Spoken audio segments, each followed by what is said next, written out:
Hello friends. तो क्या आपकी भी एक छोटी सी दुकान है और या फिर आप कोई फ्रीलांसर हो या फिर जिससे कि आपका टर्नओवर 20 लाख से नीचे का है, तो सुनिए ये वीडियो आपके लिए बहुत ज़्यादा इम्पोर्टेंट है। जी हाँ। So welcome back to my YouTube channel. तो आज की बात करेंगे हम जीएसटी के लिए। तो आपका छोटा सा बिजनेस है, आपका टर्नओवर 20 लाख से कम जाता है पूरे एक फाइनेंशियल ईयर में। तो 1 अप्रैल 2025 जो कि हमारा नया फाइनेंशियल ईयर है, उसके बाद आपको हो सकता है कि जीएसटी रजिस्ट्रेशन की ज़रूरत ना पड़े। बिल्कुल, जीएसटी रजिस्ट्रेशन की आपको ज़रूरत नहीं पड़ेगी। तो इससे होने वाले जो भी कॉम्प्लिकेशन या जो भी आपको फाइलिंग्स करनी होती है, उसकी कॉस्टिंग भी आपकी बचेगी। सो जीएसटी काउंसिल ने एक नया रूल इंट्रोड्यूस किया है, जिसमें कि कुछ लोगों को डायरेक्ट एग्जम्पशन मिल रही है। रूल्स तो ये पुराना ही है, बट मैं आज आपको इसके लिए अपडेट बता रही हूँ न्यू फाइनेंशियल ईयर में। सो आज की वीडियो में हम क्लियर करेंगे किस किस को जीएसटी से मिल रही है ये एग्जम्पशन, कि किस किस को जीएसटी लेने की ज़रूरत नहीं है। सो आप कैसे चेक कर सकते हैं आप एलिजिबल हो या नहीं। उसके लिए आप इस वीडियो को कम्प्लीटली देखें। और जीएसटी को सिंपल किया गया है एवरीवन के लिए। तो ये वीडियो आपको काफ़ी ज़्यादा अवेयर करेगा और आपके मैक्सिमम क्वेश्चंस का आंसर दे देगा। तो फिर भी कोई भी क्वेश्चन रहता है तो आपके लिए कमेंट बॉक्स ओपन है, आप उसमें लिख सकते हैं। नेक्स्ट शुरू करते हैं जीएसटी। जीएसटी की जैसे कि फुल फॉर्म होती है गुड्स एंड सर्विसेज टैक्सेस। सो अगर आप कोई भी गुड्स सेलिंग कर रहे हैं या फिर आप सर्विस प्रोवाइड कर रहे हैं या फिर आप गुड्स को बना रहे हैं, तो आप क्या कहते हैं जीएसटी के अंडर में आते हैं। बस इसको इंट्रोड्यूस किया गया था 1 जुलाई 2017 को। ऑलरेडी 7 ईयर्स के अब से भी ऊपर इसको हो चुका है। सो ये इनडायरेक्ट टैक्स का जो अल्टीमेटेड बर्डन था एंड यूज़र पे, उसके लिए होता है। मीन्स कि जैसे ए ने बी को सामान बेचा तो बी ने सी को बेचा, सी ने डायरेक्ट कोई डी कस्टमर था उसको बेचा। उससे पहले ये तीनों के तीनों बिजनेसमैन थे। तो जीएसटी का बर्डन किस पे आता है? एंड यूज़र पे आता है। One nation one market one tax, मतलब हमारी एक कंट्री है तो एक मार्केट और एक तरह का ही टैक्स होना चाहिए। जिससे कि पहले कई सारे वैट कई सारे टैक्सेस होते थे, जिनको हटा के अभी सिर्फ एक जीएसटी लाया गया है। अभी भी अल्कोहल, पेट्रोल और डीजल, इस पे जो है जीएसटी नहीं लगता है। जी हाँ, इतना हमें नहीं पता होता, हम ध्यान भी नहीं देते हैं, बट अल्कोहल, पेट्रोल और डीजल पे जीएसटी आपका नहीं लगता है। अब पहली बात, पर्पस क्या है जीएसटी को इंट्रोड्यूस करने का, क्यों लाया गया, इतनी सारी मेहनत क्यों की गई कि इतने सारे टैक्सेस को हटा के एक टैक्स लाया गया, एक नया रूल लाया गया। उसको फिर देखिए संभालना बहुत मुश्किल होता है, इतना ईजी नहीं होता। नई वेबसाइट बनाएंगे, सारे रूल्स एंड रेगुलेशंस बनाएंगे, तो क्या ज़रूरत थी। देखिए, सबसे पहले अगर आपकी थ्रेशोल्ड लिमिट क्रॉस हो जाती है, जो कि मैं आगे आपको बताऊंगी। परचेज करते हैं डीलर की डिमांड्स पे आपको लिया जाता है। अगर आपको बैंक से लोन लेना है तब आपको जीएसटी लेने की ज़रूरत होती है। कोई आपको बिजनेस फॉर्म क्रिएट कर रहे हैं तो आपको जीएसटी लेना होता है। अगर आप बैंक ओपन कर रहे हैं, ओपनिंग बैंक में अकाउंट ओपन करने जा रहे हैं करेंट अकाउंट, तो भी आपको जीएसटी लेना होता है। कुछ अलग मैंडेटरी रीजंस भी होते हैं जहाँ पे आपको जीएसटी लेना होता है। तो यही पर्पज़ था कि सार आपको वैट टैट ये सारे नहीं लेने पड़ेंगे, आपको सिर्फ एक ही जीएसटी रजिस्ट्रेशन लेना होगा। अब जीएसटी ने कितने सारे टैक्सेस को रिप्लेस किया? Around 17 types of indirect taxes को जीएसटी ने रिप्लेस किया था, जिसको हम अभी देखते हैं। सबसे पहले देखिए सेंट्रल टैक्स। पहले excise duty, service tax, additional custom duty, special additional duty of custom, central sales tax, surcharge sales related to supply goods and services, इस तरह की थी। नेक्स्ट अगर हम देखें कि स्टेट में किस तरह के टैक्सेस थे, state value added tax, entertainment tax, luxury tax, tax on lottery, betting, gambling, entry tax, octroi, purchase tax, state cess surcharges जो भी गुड्स से रिलेटेड होते स्टेट के अंडर में आते थे, एडवर्टाइजर्स। ओह माय गॉड, इतने सारे टैक्सेस थे जिसको जो है जीएसटी आने से उन सबको जो है रिप्लेस कर गया। अब ये सारे टैक्सेस नहीं हैं, अब सिर्फ क्या है, एक जीएसटी और एक आपका इनकम टैक्स हो गया। ठीक है, अब हम बात कर लेते हैं, क्योंकि हमारा एक टैक्स हो गया, हमें एक ही रजिस्ट्रेशन लेने की ज़रूरत है। तो यही मेन फोकस था कि जीएसटी को इंट्रोड्यूस किया गया था, क्योंकि हर बिजनेस अलग अलग तरह के आपको आपको अलग अलग तरह के रजिस्ट्रेशन लेने पड़ते थे। आपको अलग अलग स्टेट में, जैसे कि हमने देखा कि स्टेट के लिए अलग था, सेंट्रल के लिए अलग था। ये देखिए, ये स्टेट के लिए क्या था, स्टेट सेस था, और सेंट्रल में क्या था, सेंट्रल सेस था। सेंट्रल में सेंट्रल सेल्स टैक्स था, अलग अलग। तो जीएसटी ने क्या किया, सबको आके रिप्लेस कर दिया। तो यही मेन था कि हमारा जो फोकस था, पर्पस ऑफ इंट्रोड्यूसिंग जीएसटी, यही एक फोकस था कि आपकी जब एक लिमिट क्रॉस होगी तभी आपको लेने की ज़रूरत है। अगर डीलर डिमांड करा तो फिर आप लेंगे। लोन ले रहे हैं बैंक से तो वहाँ भी जीएसटी की ज़रूरत पड़ती है। कोई बिज़नेस बना रहे, फर्म बना रहे, चाहे सिंगल फर्म, प्रोप्राइटरशिप फर्म जिसको कहते हैं, आप पार्टनरशिप बना रहे तो वहाँ आपको जीएसटी की ज़रूरत है। करंट अकाउंट ओपन करने जाए तो जीएसटी की ज़रूरत होती है एंड कुछ मैंडेटरी रीजंस भी होते हैं। तो आपको यहाँ तक क्लियर हो गया होगा। कोई भी कन्फ्यूजन रहेगी तो वीडियो को आप दोबारा देखिए। अगर स्टिल तो वैसे होगी नहीं, वो फिर भी रह जाती तो आप नीचे कमेंट बॉक्स में ज़रूर लिखें। तो जीएसटी लिमिट देखिए, जीएसटी टर्नओवर की लिमिट्स आपको चेक करनी है, लेकिन ऐसा नहीं करना है कि आपको हर साल का मिला के करेंगे। कोई भी आपको लिमिट चेक करेंगे तो आप एक फाइनेंशियल ईयर से ही शुरू करेंगे। जैसे कि अभी हमारा फाइनेंशियल ईयर 2025-26 है, जो कि 1 अप्रैल से शुरू हुआ है। तो 1 अप्रैल से आपकी न्यू लिमिट शुरू हो चुकी है। इसका मतलब देखिए, जो जनरल एक लिमिट करे तो 20 लाख से अगर आप सर्विसेज में 20 लाख के ऊपर का टर्नओवर जाता है तो फिर आपको जीएसटी देने की ज़रूरत है।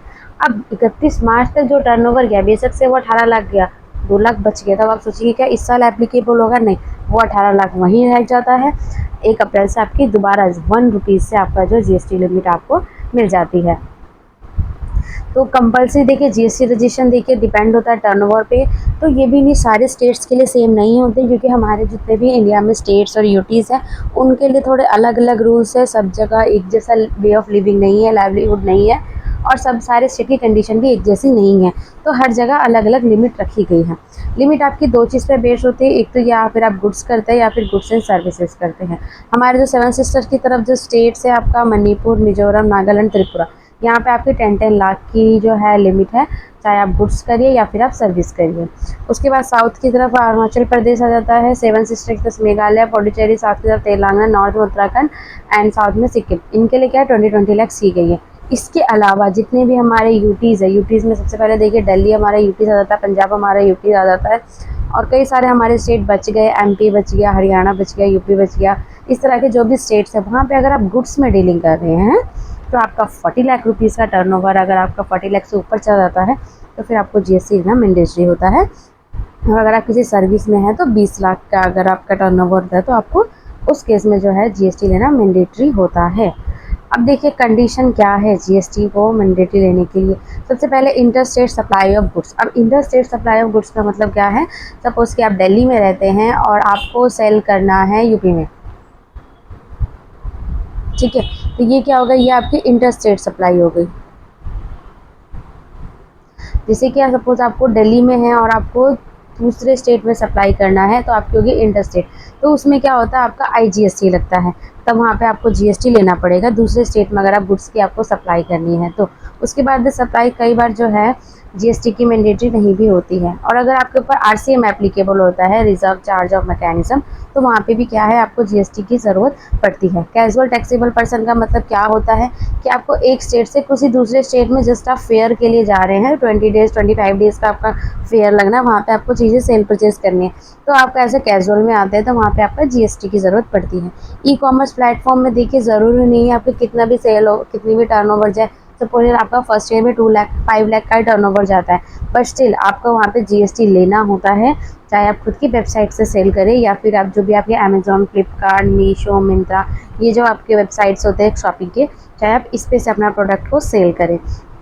अभी जो है रिसेंटली ई कॉमर्स ने जो है रिसेंटली ई कॉमर्स को एग्जेम्प्ट कर दिया जीएसटी से, बट किसके लिए? Only intra state. देखिए इंट्रा स्टेट और इंटर स्टेट में ज़रा सा फ़र्क है। इंट्रा स्टेट का मतलब है जिस स्टेट में आप रह रहे हैं उसी में। सपोज अगर मैं एग्जांपल दे देती हूँ, आप पंजाब में रहते हैं, आपको अपना प्रोडक्ट पंजाब में ही सेल करना है ई कॉमर्स के थ्रू, तो आपको जीएसटी लेने की ज़रूरत नहीं है, आपका टर्नओवर चला जाए। उसके बाद है अगर आप इंटर स्टेट मतलब एक शहर से दूसरे शहर में अपना जो प्रोडक्ट है वो सेल करना चाहते हैं, सेम ही दिल्ली से आपको यूपी अपना प्रोडक्ट भेजना है, तो वहाँ आपकी इंटर स्टेट सप्लाई होगी जिसका आपका आईजीएसटी एप्लीकेबल होता है, तो वहाँ आपको जीएसटी लेना पड़ेगा। चाहे आपका टर्नओवर 0 से भी अगर आप शुरू कर रहे हैं, आपको 1,000 का भी सामान भेजना है तो भी आपको जीएसटी लेना होगा, क्योंकि दूसरे स्टेट में सामान जा रहा है आपका। उसके बाद आप सामान आप कुछ खरीदने जा रहे हैं और सेलर आपसे डिमांड कर रहे हैं जी मैं आपको विदाउट जीएसटी के सेल नहीं करूंगा, तो आपको वहाँ पे जीएसटी देना होगा। और अगर आप एनआरआई है, बिजनेस कर रहे हैं, तो भी आपको जीएसटी लेना होगा। उसके बाद है टाइप ऑफ रजिस्ट्रेशन। देखिए अब जीएसटी की हमने बात कर ली, किसको कब लेना है, कैसे लेना है, तो कितने टाइप्स के होते हैं। जी हाँ, कई तरह टाइप्स के होते हैं, कंपोजिशन और एक रेगुलर। कंपोजिशन और रेगुलर। कंपोजिशन में क्या होता है, आपको एक फिक्स जीएसटी % फाइल करना पे करना होता है आपके अपनी पॉकेट से, आप अलग से उनको कस्टमर से नहीं ले सकते हैं। उसके बाद टैक्सेबल 1% कोई भी टैक्स फ्री सेल आप करेंगे। उसके बाद ऑन सर्विस पे आपका 6% जाएगा, रेस्टोरेंट की सर्विस पे 5% का ज़्यादा है। एक होती है क्वार्टरली, जिसमें आपकी क्वार्टरली फाइल करते हैं, यहाँ कोई लेट फी नहीं होती, बट अगर आप देरी से फाइल करेंगे, सबकी एक लास्ट डेट डिफाइंड है, उस डेट के बाद करेंगे तो डिपार्टमेंट हमसे फाइन एंड इंटरेस्ट ले सकता है। एनुअल आपकी GSTR 4 की आपको रिटर्न फाइल करनी होती है, देर से करते हैं तो 2000 या 500 आपकी लेट फीस लगती है। इसमें आपको टोटली बस 5 ही जो है रिटर्न फाइल करनी होती है, कैसे, क्वार्टरली हो गया और एक आपकी लास्ट में एक एक्स्ट्रा जाती है।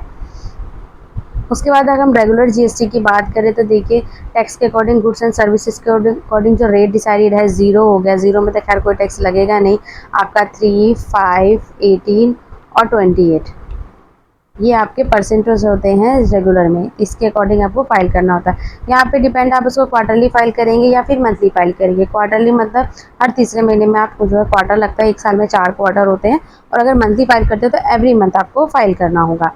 उसके बाद है कि क्वार्टरली फाइल कर सकते हैं 3B की, अगर लेट फाइल करते हैं तो 50 या 20 रुपये का आपके ऊपर फाइन लग सकता है। एनुअल GSTR 9 और 9C फाइल करनी अगर आपका टर्नओवर 2 करोड़ से 5 करोड़ रहता है। उसके बाद जो अगर आप मंथली फाइल करते हैं तो आपको टोटल 25 रिटर्न जाती है। तो 12 हो गई आपकी GSTR 1 की, 12 हो गई आपकी GSTR 3B की, एक एक्स्ट्रा आपकी 9 और 9C जाती है अगर आपका 2 करोड़ से ऊपर का टर्नओवर जाता है तो, ठीक है। उसके बाद 8 रिटर्न आती है अगर आपके क्वार्टरली फाइल करते हैं, 8 नहीं, आई थिंक 9 रिटर्न आती है, 9 रिटर्न जाएगी यहाँ पे, ठीक है। सेम वही आपकी 4 R1 जाएगी, 4 आपकी 3B जाएगी, एक आपकी एक्स्ट्रा जाएगी, इसमें मैंडेटरी है वो जाती है। हाँ, अगर आपका टर्नओवर ऐसे करोड़ में जाता है तो आपकी एक एक्स्ट्रा भी जाएगी। उसके बाद आफ्टर टेकिंग GST लेने के बाद आपको करना क्या है, सबसे पहले तो आपके बिजनेस पेज पे आपको अपने GST सर्टिफिकेट को लगा के रखना है। 3 पेजेस का होता है, तो ऐसा ज़रूरी नहीं कि आप 3 अलग अलग लगाएं, ठीक है। एक साथ भी एक में या एक के पीछे अलग लगा सकते हैं, बट आपको लगा के रखना है, क्योंकि अगर डिपार्टमेंट से कोई भी विजिट करने आ जाता है तो अगर आपने अपने बिजनेस पेज पे उसको नहीं लगा रखा होगा तो आपसे फाइन वो ले सकते हैं। आपके जो नंबर बोर्ड, जो भी आपका बोर्ड होता है बिजनेस का, उस पर आपका GST नंबर लिखा होना चाहिए। बेशक से फ़ोन नंबर लिखा हो या ना हो, बट आपका GST नंबर ज़रूर लिखा होना चाहिए। फ़ोन नंबर भी लिखा होता है तो अच्छी बात होती है, और आपके GST जिस नाम से आपने लिया हुआ वो नाम वहाँ पे लिखा होना चाहिए। Issue bill, tax invoice, bill of supply, आपको इस चीज़ को भी मेंटेन करना है। प्रॉपर कलेक्ट टैक्स करना है, मीन्स आप सेल कर रहे हैं, कस्टमर से सेल्स GST कलेक्ट करके आपको फाइल करना है। आपको बुक्स ऑफ अकाउंट भी मेंटेन करना है, sale, purchase, bank statement, returns, sale return, purchase return, जो भी है सारी चीज़ आपको मेंटेन करनी है। और टैक्स आपको गवर्नमेंट को टाइम टू टाइम पे करना है। फाइल GST रिटर्न रेगुलरली, अगर आप GST रिटर्न रेगुलरली फाइल नहीं करते तो आपको लेट फीस भी भरनी पड़ सकती है। तो जनरली R1 GSTR अगर मंथली करते हैं तो एवरी मंथ 11 को आपकी R1 की लास्ट डेट होती है, और 20 को आपको 3B की लास्ट डेट होती है। एवरी मंथ आपको 2 फाइलिंग करनी होती है। उसके बाद अगर आपको अकाउंटेंट की या टैक्स प्रोफेशनल या सी की ज़रूरत है, आपको रिक्वायर्ड है, तो आप हमसे कॉन्टैक्ट करके भी ये सर्विस ले सकते हैं। प्लस आप अपने पर्सनल अकाउंटेंट टैक्स प्रोफेशनल, आपका बिजनेस बड़ा है तो आप ज़रूर उनसे टाइप करके रखें, और अपने प्रॉपर अकाउंट जो है वो मेंटेन करें। उसके बाद है इन ITR देखिए, GSTR टर्नओवर और ITR दोनों को आपको प्रॉपर मैनेज करके चलना है, क्योंकि जितना भी आप GST का आपका टर्नओवर होगा, GST भी आपका पैन कार्ड से लिंक है, आपका ITR भी पैन कार्ड से लिंक है। तो GST पे आप जितना भी टर्नओवर करेंगे वो सारा कुछ आपके ITR में दिखेगा। तो जितनी टर्नओवर आपके GST में दिख रही है उतना ही आपके ITR में भी दिखनी चाहिए। इनकेस कुछ मिसमैच हो जाता है तो आप उसको प्रॉपर उसको ओके करिए, उसको फाइल कीजिए। अदरवाइज जो क्या है, दोनों डिपार्टमेंट की तरफ से आपका प्रॉब्लम आ सकती है। जैसे कि अभी या 1 साल पहले तमिलनाडु के जो GST डिपार्टमेंट है, उन्होंने पानीपुरी वाले को नोटिस भेजा था, क्योंकि उनके अकाउंट में काफ़ी ज़्यादा UPI के थ्रू उन्होंने करीब 40 लाख के अराउंड वो लगातार 3 साल से रिसीव कर रहे थे। तो इस वजह से उनको GST डिपार्टमेंट ने नोटिस दिया है। हो सकता है कि उनको ITR डिपार्टमेंट भी नोटिस दे, क्योंकि उनके बैंक में इतना बड़ा अमाउंट तो डिपॉजिट हो रहा है। जब एक डिपार्टमेंट की GST डिपार्टमेंट की नोटिस में वो चीज़ आ गई तो definitely ITR income tax department के नोटिस में भी वो ज़रूर आएगा। उसके बाद इन account current and saving doesn't accept necessary. देखिए, आपको चाहे बिजनेस सेविंग अकाउंट से कर रहे हैं या करेंट अकाउंट से कर रहे हैं, अननेसेसरी डिपॉजिट आपको नहीं करनी है। जितना GST का टर्नओवर है उस हिसाब से आप उसको मैनेज करिए। और आपको यही सजेशन है कि आपको क्या है, अपने बिजनेस ट्रांजेक्शन अपने करेंट अकाउंट से ही करिए, क्योंकि जो सेविंग की लिमिट होती है वो 10 लाख होती है। अगर एक साल में 10 लाख से ऊपर आप अमाउंट डाल देते हैं, बार बार आ रहा है बिजनेस का, तो आपके अकाउंट को सीज भी किया जा सकता है। आपका TDS भी आपको फिर 10 लाख के बाद ही डिडक्ट होने लगेगा जब आप विड्रॉल करेंगे। करंट अकाउंट में ये लिमिट आपकी 50 लाख की होती है। तो बेहतर है कि आप करेंट अकाउंट का यूज़ करें। उसके बाद एक करेंट अकाउंट में ये भी नहीं होता कि आप इतने बार ही कैश निकाल सकते हैं। सेविंग अकाउंट में लिमिट्स होती है, उसके बाद आपके चार्जेस लगते हैं। बट करेंट अकाउंट में आप कितनी बार भी निकालिए, कितने बार भी उसमें डिपॉजिट कीजिए, ऐसा कुछ भी उसमें रोक नहीं होती है। अब हम कुछ जीएसटी के बारे में कंपोनेंट को देख लेते हैं।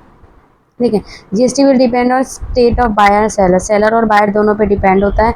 अब सीजीएसटी, आईजीएसटी, एसजीएसटी में आपको काफ़ी ज़्यादा कंफ्यूजन होती है, तो उसको मैं क्लियर कर देती हूँ। जैसे आप पंजाब में रहते हैं और आपको सेल करना है यूपी में सपोज से, ठीक है, तो ये क्या होगी, दो स्टेट की बात होगी। और आपका जो प्रोडक्ट है उस पर मान लेते हैं हम 18% का आपका जीएसटी लगता है, ठीक है। और सामने वाले तो इसमें क्या होगा, इसमें जो आपको जो बिल बनेगा वो 18% आपका आईजीएसटी लगेगा, ठीक है, इंटर स्टेट जीएसटी, ठीक है, क्योंकि ये दूसरे शहर की बात होगी। बस अब एक एग्जांपल ले लेते हैं, आप पंजाब में रहते हैं, आपको पंजाब जो गुड सेल कर रहे हैं, पंजाब के किसी एरिया में आप सेल कर रहे हैं, यहाँ पे भी आपका 18% लगता है, ठीक है। तो यहाँ पे जो आपका बिल लगेगा वो CGST और SGST, और ये डिवाइड हो जाएगा 9% यहाँ पे, 9% यहाँ पे, तो ये आपका डिफरेंस होता है। एक ही स्टेट में, अगर सेम स्टेट में अगर आप बिजनेस कर रहे हैं तो आपका CGST SGST लगता है। जो परसेंटेज होता है जीएसटी का वो टू इक्वल पार्ट्स में डिवाइड हो जाता है। बट अगर डिफरेंट स्टेट में आप कर रहे हैं तो परसेंटेज डिवाइड नहीं होता है, पूरा का पूरा आईजीएसटी में वो लग जाता है। अब जीएसटी लेने के बाद आपको क्या रूल्स, क्या फॉलो, क्या लॉ के अकॉर्डिंग क्या रेगुलेशंस आपको मेंटेन करके रखनी है। सबसे पहले आप जीएसटी रिटर्न्स आपको एवरी मंथ फाइल कर देना है ड्यू डेट से पहले। एचएसएन कोड के अकॉर्डिंग आप जीएसटी रिटर्न फाइल करिए, ज़्यादा बेहतर होगा। बेशक से लिमिट करोड़ में, बट आप बस ऑलरेडी एचएसएन बिल के अकॉर्डिंग ही बिल को काटें। ई वे बिल की अगर आप 50,000 से ऊपर का आपका बिल पे सामान इधर जाता है तो आपको ई वे बिल की ज़रूरत पड़ेगी। एक करोड़ में आपका बिलिंग आती है, करोड़ में आप परचेज सेल करते हो, वहाँ पे ई इनवॉइस आपको जनरेट करना मैंडेटरी होता है। जीएसटी रेट आपको प्रॉपर ध्यान रखना है, जिस गुड्स पे जितना लगेगा उतना ही आप लगाएंगे। रिवर्स, अगर आप आरसीएम में एप्लीकेबल होता है रिवर्स चार्ज में, तो उसको भी आपको प्रॉपर मेंटेन करके रखना है। और जिस भी तरह से आपका, अगर आप क्वार्टरली में अपना जीएसटी फाइल करते हैं क्वार्टरली में, उसको प्रॉपर उसको फाइल करना है।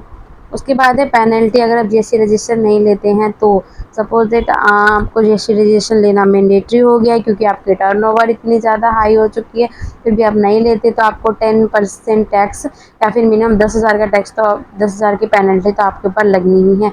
ये पेनल्टी आपके 100% ऑफ टैक्स अमाउंट भी हो सकती है अगर आप लगातार इस चीज़ को करते हैं। सपोज एक साल आपके पास नोटिस है, उस समय तो ठीक है, मिनिमम 10,000 का था, आपने भर दिया, बट इसी को अगर आप कंटिन्यूस करते रहेंगे तो नेक्स्ट टाइम आपके ऊपर क्या लगेगा, ज़्यादा जो है फाइन वो लगेगा, वो 100% भी लग सकता है। मीन्स आपने 2 लाख के ट्रांजेक्शन के तो 2 लाख का आपके ऊपर टैक्स भी लग सकता है।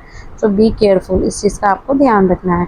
देखिए, कई सारी वीडियो जीएसटी के ऊपर हम ऑलरेडी चैनल पे पोस्टेड है कि आप कैसे जीएसटी अप्लाई करें, जीएसटी सर्टिफिकेट कैसे करें, अपना जीएसटी कैसे फाइल करें, और लेटेस्ट इन्फॉर्मेशन जीएसटी से रिलेटेड आती रहती है। तो उसके लिए चैनल को सब्सक्राइब ज़रूर करें। होप सो कि वीडियो आपको काफ़ी ज़्यादा इन्फॉर्मेटिव लगी होगी। कोई भी कन्फ्यूजन आपको हो तो आप नीचे कमेंट बॉक्स में ज़रूर लिखें उसको। तो फ्रेंड्स, तो आपको क्लैरिटी मिल गई होगी कि क्या आपको जीएसटी रजिस्ट्रेशन लेना चाहिए या नहीं लेना चाहिए 1 अप्रैल 2025 में, मतलब इस नए फाइनेंशियल ईयर में। अगर आप एग्जाम्प्ट हो तो अननेसेसरी जीएसटी के झंझट में पड़ने की आपको ज़रूरत नहीं है।